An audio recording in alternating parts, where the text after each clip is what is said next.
अस्सलामुअलैकुम। Supreme court of Pakistan से मैं हूं इब्रार हुसैन अस्तोरी। और नाज़रीन, आज चीफ जस्टिस काजी फ़ाइज़ ईसा की सरबराही में 3 रुकनी बेंच ने सहाफ़ियों को FIA की जानिब से नोटिस भिजवाने और हिरासा करने से मुतल्लिक़ केस की दिलचस्प समाअत हुई। ख़ास तौर पर आज दौरान समाअत FIA पर चीफ जस्टिस शदीद बरहम नज़र आए। इस्लामाबाद पुलिस के IG के ऊपर शदीद बरहम नज़र आए। मेरे साथ मरियम नवाज़ मौजूद हैं। बड़े दिनों बाद मरियम जो है मेरे व्लॉग पे दोबारा आ रही हैं। तकरीबन 2 हफ्ते पहले मेरे साथ व्लॉग पे अक्सर आती थी, लेकिन आजकल ज़्यादा मसरूफ़ हैं तो टाइम नहीं दे पा रही हैं। मरियम, पहली बात तो आपको वेलकम, और दूसरी बात ये बताइएगा कि आज कमरे अदालत में समाअत थी और बहुत सारे लोगों की ये ख्वाहिश थी, सहाफ़ियों की, शायद जो JIT चैलेंज की गई है आज वो JIT ख़त्म हो जाएगी, असद तूर की जो गिरफ्तारी है या सहाफ़ियों को जो नोटिस हुए हैं वो सब ख़त्म हो जाएंगे, तो क्या कुछ हुआ? देखिए, पहली डेट ऑफ हियरिंग थी एक तरह तो। जब से सहाफ़ियों ने अपनी पिटीशन दायर की है तो ये एक्सपेक्ट करना कि पहली डेट पर ही रिलीफ मिल जाएगा, ये कुछ ठीक नहीं था, नहीं मिलना था। और पता नहीं वो कौन लोग थे जो उम्मीद कर रहे थे, मैं उम्मीद नहीं करी थी। दूसरी बात ये है कि आज की समाअत के अंदर 2 चीज़ें थी। एक सुप्रीम कोर्ट का अपना लिया हुआ खुद नोटिस है जो कि 2021 में उन्होंने लिया। उस वक़्त चीफ जस्टिस काज़ी फ़ैज़ ईसा चीफ जस्टिस नहीं थे, सीनियर जज थे और कुछ सहाफ़ी उनके सामने पेश हुए। इमरान खान का दौर था, तब भी FIA इसी तरह से इस्तेमाल हो रही थी जैसे आज FIA इस्तेमाल हो रही है। और फिर तब का जो मामला था उसमें चीफ जस्टिस काज़ी फ़ैज़ ईसा कुछ ज़्यादा इंटरेस्टेड है, ज़ाहिर है। और उनका इंटरेस्ट इसलिए भी है क्योंकि तब वो समझते थे कि आज़ाद सहाफ़ी हैं जिनके ख़िलाफ़ कार्रवाइयाँ हो रही हैं। आज के सहाफ़ी भी कुछ मुख्तलिफ हो गए हैं, वो कुछ ठीक से रिपोर्ट नहीं कर रहे, गलत रिपोर्ट करते हैं, तो उनके मामले में थोड़ी सी राय उनकी मुख्तलिफ है। तो खैर उन्होंने पहले ये पूछा, जो इस्लामाबाद पुलिस और FIA से रिपोर्ट्स तलब कर रखी थी। जब FIA और इस्लामाबाद पुलिस की रिपोर्ट सामने आई तो ज़ाहिर है उन रिपोर्ट्स को 2 हफ्ते पहले देख के हमारा काफ़ी खून खोला था। चीफ जस्टिस काज़ी फ़ैज़ ईसा का आज खोला और उन्होंने IG इस्लामाबाद पर शदीद बरहमी का इज़हार किया। उसकी वजह कुछ ये थी कि अबसार आलम के ऊपर हमला करने वाले 6 अफराद को गिरफ़्तार किया गया, जिनमें से माशाल्लाह सभी बेल पर हैं। 2 अफराद ऐसे हैं जो कि मुल्क में नहीं हैं, जिनको कि मास्टरमाइंड कहा जा रहा है, और वही 2 अफराद हैं जिन्होंने असद तूर के ऊपर भी हमला करवाया और अबसार आलम पर भी हमला करवाया। और चीफ जस्टिस काज़ी फ़ैज़ ईसा ने ये पूछा कि क्या जो वो अफराद हैं जिनके ऊपर हमला हुआ था, वो इस चीज़ को एक्सेप्ट करते हैं कि ये जो पुलिस की इन्वेस्टिगेशन है ये दुरुस्त है। खैर कुछ जो रिपोर्ट जमा कराई गई थी वो रिपोर्ट भी कुछ अजीब थी। उस रिपोर्ट के अंदर के साथ कुछ डॉक्यूमेंट्स नहीं थे, तफ्तीशी भी अदालत में नहीं था। तो इस मामले के ऊपर फिर चीफ जस्टिस काज़ी फ़ैज़ ईसा ने पहले तो रिपोर्ट जब खंगाली तो ज़ाहिर है कि वो तो किसी आम बंदे को भी देख के पता चल जाए कि वो पीस ऑफ पेपर एक्सेप्टेबल नहीं था। तो खैर वो फिर उन्होंने नहीं किया। अटॉर्नी जनरल जो कि खुद इसी पुलिस, इसी वफाकी हुकूमत के नुमाइंदा हैं, उन्होंने कह दिया कि ये गैर तसल्ली बख्श है, तो फिर मेरे आपके कहने से क्या होना था। तो खैर फिर चीफ जस्टिस काज़ी फ़ैज़ ईसा ने जो IG है उनको मुखातिब करके कहा कि आप इस्लामाबाद पुलिस के और इस्लामाबाद के पुलिस के सबसे सीनियर अफसर हैं, और आपका हाल ये है कि आपको मालूम ही नहीं है कि क्या इन्वेस्टिगेशन है। IG ने बहुत दफ़ा कोशिश की मामला संभालने की कि ये 2022 की FIRs हैं, 2021 के मामलात हैं, लेकिन ज़ाहिर है कि जब चीफ जस्टिस काज़ी फ़ैज़ ईसा ने सुमोटो लिया था, उनको भी मालूम है कब के मामलात हैं। तो उन्होंने कहा कि ये तो आपकी नालायकी है कि आप 2 साल से इस मामले को अब आप हमारे सामने एक्सेप्ट करें कि 22 का मामला, आप आज तक इसको हल नहीं कर सके। अभी तक मुकम्मल चालान तक पेश नहीं हुआ है। नीचे जो ज़ेली अदालतें हैं, मातहत अदालतें जहाँ ये मामला चल रहा है, तो इस पर फिर जजेस की जानिब से बहुत से सवालात किए गए। फिर जो मुल्ज़िमान एक्सेप्ट किए गए, नॉमिनेट किए गए, उनके ऊपर बहुत उँगलियाँ उठी, भई आपने कैसे कर लिए, आपको कैसे मालूम? फिर अदालत ने बुलाया अबसार आलम को, मतीउल्लाह जान को रोस्टम के ऊपर।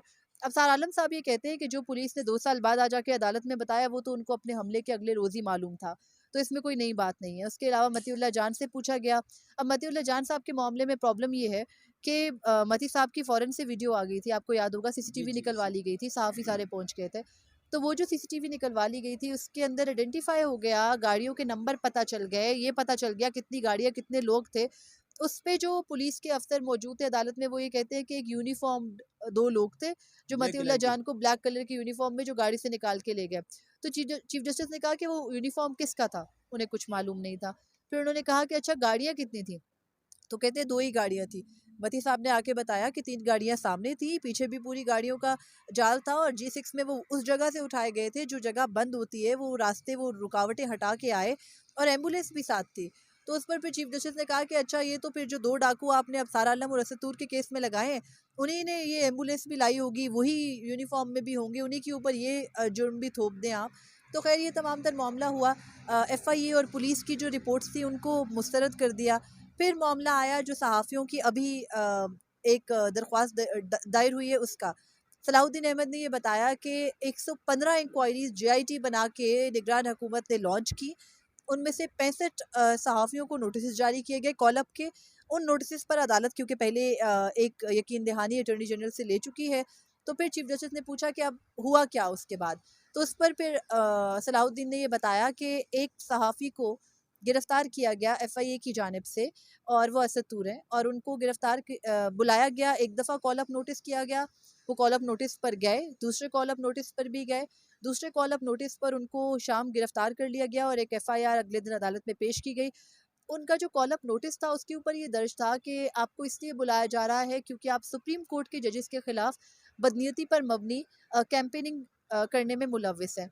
लेकिन जो FIR दर्ज हुई उस FIR के अंदर ये दर्ज था कि आप सिविल सर्वेंट्स या गवर्नमेंट ऑफिशियल्स के ख़िलाफ़ कैंपेनिंग कर रहे हो, अपना ट्विटर का अकाउंट इस्तेमाल करके वीलॉग करके जो है वो आप लोगों को प्रोवोक कर रहे हो, इसलिए आपके ख़िलाफ़ ये FIR दर्ज की गई है और आपको गिरफ़्तार किया जाता है। और इसके अलावा ये भी कहा गया कि जो पीका लॉ है यानी prevention of electronic crimes act, उसके सेक्शन 9, 10 और 24 को लागू किया गया। 9 और 10 सेक्शन तो ये कहते हैं कि आप अपने किसी भी तरह के फ़ोरम को इस्तेमाल करके दहशतगर्दी फैला रहे हो। उसके अलावा जो 24 है पीका एक्ट का, वो ये कहता है कि आप साइबर स्टॉकिंग में मुलव्विस हैं। अब यहाँ पर जब आके मामला आया तो सलाहुद्दीन ने कहा कि आप ये सेक्शंस देख लें, आप FIR के मंदरजात देख लें, ये कैसे लगते हैं।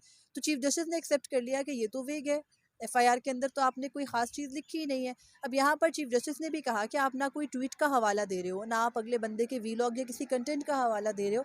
आप कैसे एक मुबहम किस्म की FIR लॉन्च करके ये कह रहे हो कि ये इस शख्स के ये जराइम है तो हम इसको गिरफ़्तार करते हैं। यहाँ पर फिर अटॉर्नी जनरल ने अचानक से एक्सेप्ट कर लिया कि ये तो लॉज ये तो सेक्शंस के का नफाज नहीं होता था और ये गलत है। फिर उसके बाद चीफ जस्टिस काजी फ़ाइज़ ईसा ने ये कहा कि आपने हमारा कंधा इस्तेमाल करके हमारे कंधे पर रख के बंदूक चलाई यानी जजेस के, और ये आपने अपने मकासद हासिल कर लिए और हमारा नाम इस्तेमाल किया और हमसे इजाज़त तक नहीं ली कि क्या हम ये समझते हैं कि इस पर इंक्वायरी होनी चाहिए या नहीं होनी चाहिए। फिर चीफ जस्टिस ने ये भी कहा कि आप ये बात याद रखें कि हम में बहुत बर्दाश्त है। उन्होंने अपना एक वाक़या भी कोट किया था एंड पे आके कि उनके ख़िलाफ़ हाल ही में एक शख्स ने उनको जान से मारने की धमकी दी थी और उस शख्स को गिरफ़्तार किया गया 5 रोज़ के बाद, और SHO ने कहीं अप्रूवल उस शख्स की गिरफ़्तारी का मांग रखा था मिनिस्टर से और वो 5 दिन बाद दिया गया। खैर बहुत से मामलात डिस्कस हुए। फिर चीफ जस्टिस काज़ी फ़ाइज़ ईसा ने एक मौके पर आकर कमिश्नर रावलपिंडी की प्रेस कॉन्फ्रेंस का भी हवाला दिया। अब उसके ऊपर भी वो आके वो बेसिकली ये कहना चाह रहे थे कि रिस्पॉन्सिबल जर्नलिज्म करना चाहिए। मैंने आपको आगाज़ में कहा ना कि 2021 में चीफ जस्टिस समझते थे कि जिन जिन सहाफ़ियों के ऊपर हमले हुए हैं वो सब सहाफ़ी थे, लेकिन आजकल जो मामला है वो ये है कि आजकल सारे बहुत इरिस्पॉन्सिबल हो गए हैं, गैर जिम्मेदाराना रिपोर्टिंग करने लगे हैं। इसलिए चीफ जस्टिस समझते हैं कि गैर जिम्मेदाराना रिपोर्टिंग वालों को साइड पे कर दो और जिम्मेदाराना रिपोर्टिंग वालों को साइड पे कर दो, और फिर उनके खिलाफ प्रॉपर तरीके से कानून के मुताबिक कार्रवाई करो।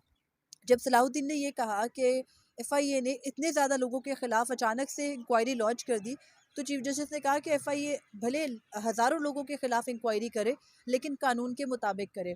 अब एंड पे आके सलाहुद्दीन ने ये कहा कि जब आप ये मान रहे हैं कि असद तूर के ख़िलाफ़ जो इंक्वायरी है वो दुरुस्त तरीके से नहीं हो रही, FIR का ताल्लुक नोटिस से नहीं बन रहा और फिर FIR भी मुबहम है, तो फिर एक शख्स को 14 रोज़ से क्यों आपने गिरफ़्तार कर रखा है, और अगर आपने उसे गिरफ़्तार भी कर रखा है तो फिर जो ज़मानत का मामला है वो अब 14 के लिए फ़िक्स है। मीनवाइल वो शख्स किस जुर्म में, जब आप मान चुके on the face of record मान चुके कि वो नहीं लगता, तो कैसे आपने उसको गिरफ़्तार रखा। अब इस मामले के ऊपर चीफ जस्टिस ने अटॉर्नी जनरल को कहा कि आप इक़दामात कर लें, सलाहुद्दीन को कहा कि आप इनसे बात कर लें। खैर इस मामले के बाद ऑर्डर लिखवाया गया।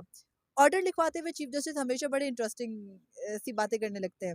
उन्होंने कहा कि देखिए अगर हम ऑर्डर में कुछ लिखवा देंगे तो फिर वही बात रिपीट की अज़लों से, जो उनकी एक ही बात कि फ्यूचर में अगर कोई सहाफ़ी जुर्म भी करेगा तो हमारा ऑर्डर कहीं उसके रास्ते में रुकावट ना बन जाए, तो इसलिए हम ऑर्डर में नहीं लिखवाना चाह रहे। उन्होंने ऑर्डर में सिर्फ ये कहा कि सलाहुद्दीन ने ये कहा जो मैं आपको बता चुकी। अटॉर्नी जनरल के बारे में ये कहा कि वो ये एक्सेप्ट कर रहे हैं कि पीका लॉ के ये सेक्शंस असद तूर पर लागू नहीं होते थे। तो उस पर अटॉर्नी जनरल ने एकदम से रोका और उन्होंने कहा कि वो ये समझते हैं कि सेक्शन 9 और 10 यानी ये कि वो दहशतगर्दी पर या सेक्टेरियन वायलेंस पर किसी को जो है वो आमादा कर रहा था या लोगों को उकसा रहा था, ये उस पर लागू नहीं होते, लेकिन सेक्शन 24 लागू होता है कि वो साइबर स्टॉकिंग में कहीं ना कहीं मुलविस था। उन्होंने कहा कि हमें इस चीज़ को ना ज़रा देखने की ज़रूरत है। तो वहाँ पर सलाउद्दीन ने कहा कि आज तक तो अटॉर्नी जनरल को पता ही नहीं था कि कौन कौन से सेक्शन लगे, अब पता चल गया, मान लिया, एक्सेप्ट कर लिया, आप कह रहे हैं कि इनको दोबारा देखने की ज़रूरत है। खैर चीफ जस्टिस काजी फ़ाइज़ ईसा ने इस बात के जवाब में कहा कि आप इदारों को ना उनका काम करने दें और फ़ाल रहने दें, और इदारे खुद कर लेंगे अपने मामलात। उन्होंने ऑर्डर में नहीं लिखवाया, बल्कि जब अटॉर्नी जनरल ने थोड़ा-सा अपने चीज़ से स्टेप बैक किया, ज़ाहिर है क्योंकि उनको तो एफआईए को भी प्रोटेक्ट करना है ना, हुकूमती इदारा है। तो उस पर फिर चीफ जस्टिस काज़ी फ़ाइज़ ईसा ने ये भी कहा कि आप अगर नहीं मानेंगे या आप ये बात नहीं कहेंगे कि एफआईआर वेग है यानी मुबहम है, तो सुप्रीम कोर्ट खुद ये कहेगी कि ये मुबहम है और ये जो आज़ादी सहाफ़त है उसके ऊपर एक दाग है। खैर ये तमाम तर मामला हुआ, आखिर में चीफ जस्टिस काज़ी फ़ाइज़ ईसा ने दोबारा से रिपोर्ट्स और जवाबात मांगे। केस की समाअत को 2 हफ्तों के लिए मुलतवी किया गया है और अब 2 हफ्तों के बाद पता चलेगा कि तब तक सहाफ़त कितनी आज़ाद रहती है। मीनवाइल आपको पता है इमरान रियाज़ भी छूट चुके हैं, उनका तो ज़िक्र ही नहीं आया।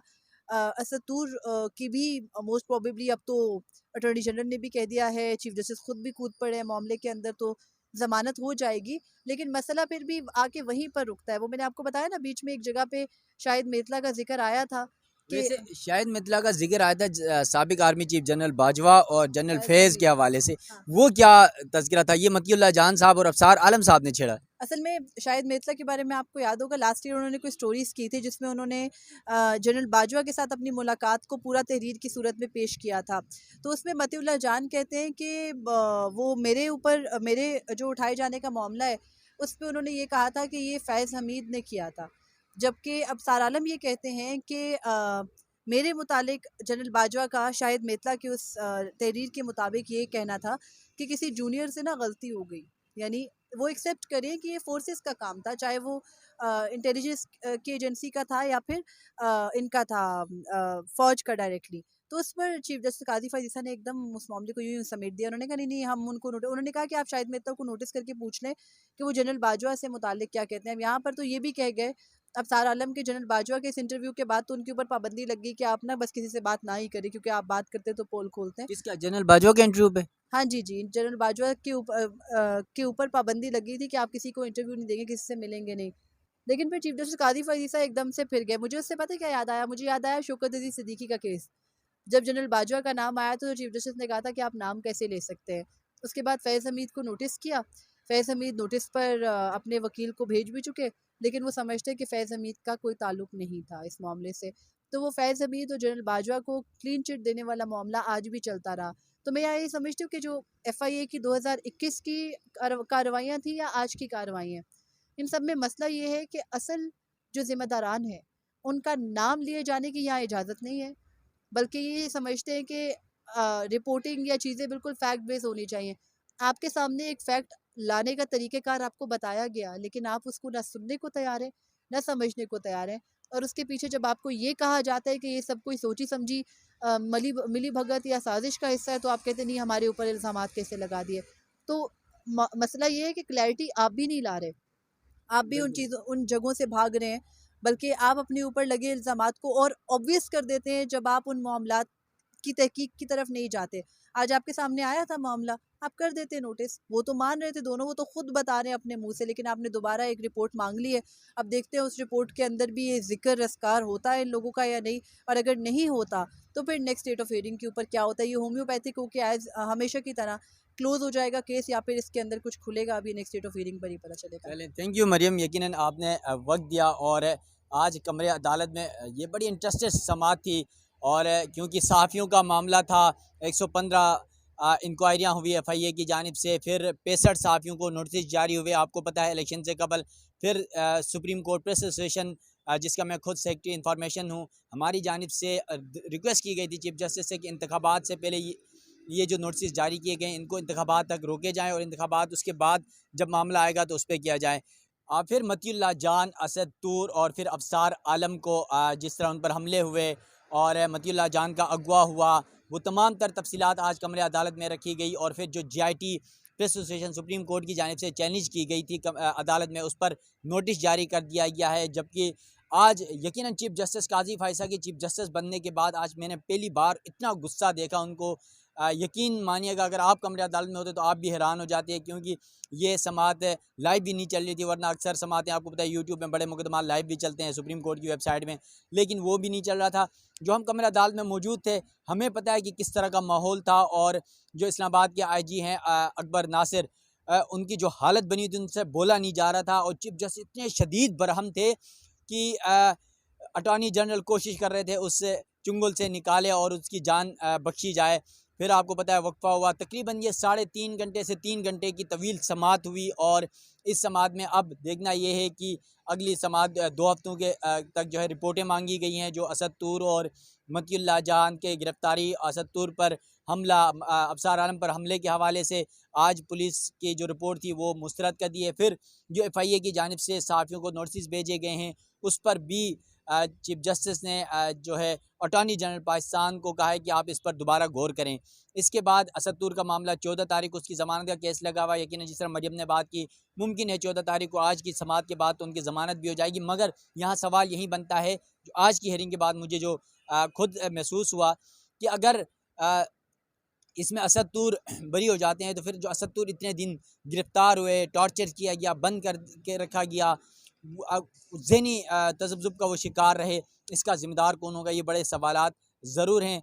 आज सुप्रीम कोर्ट में FIA की सरजनिश हुई ठीक ठाक, IG इस्लामाबाद की, पुलिस की सरजनिश हुई, और फिर चीफ जस्टिस ने जहाँ पर दौरान समाअत कमिश्नर रावलपिंडी के हवाले से जो एक बयान था इलेक्शन में, 8 फरवरी के इलेक्शन में धांधली के हवाले से, उसको मीडिया पे चलाने पे कहा कि मीडिया तस्दीक करके खबर नहीं चलाता है, दूसरे का मौक़िफ़ भी लेना चाहिए था, लेकिन एक तरफ़ा चलाया जाता है। हम क्या पूरे मीडिया को इस मामले पर नोटिस करते?